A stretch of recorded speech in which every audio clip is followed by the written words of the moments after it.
নমস্কার বন্ধুরা, আজকে আমি আপনাদের বলবো প্রত্যেক সোমবার শিব পূজা করলে কি কি সুফল পাওয়া যায়। যদি আপনাদের আর্থিক সমস্যা চলতে থাকে তবে সোমবার শিবলিঙ্গে জলে চাল মিশিয়ে অর্পণ করুন এবং সেই সঙ্গে মেশাতে পারেন চন্দন। সোমবার ভগবান শিবকে বস্ত্র অর্পণও করতে পারেন, সেই কাপড়ের মধ্যে রাখতে হবে চাল, এতে লক্ষ্মী প্রাপ্তি হয়। এই উপায়ের মাধ্যমে ঋণ সমস্যা থেকে মুক্তি পেলে পাশাপাশি ঋণের সমস্যা থেকেও মুক্তি পাবেন।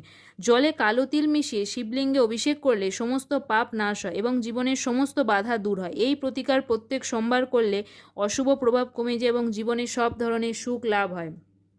আবার সোমবার শিবলিঙ্গে অভিষেক করলে, বার্লি মিশিয়ে অভিষেক করলে পিতৃপুরুষের আশীর্বাদ পাওয়া যায় এবং এই দিন গমের তৈরি খাবারও শিবকে প্রদান করতে পারেন এবং কাউকে গম দানও করতে পারেন।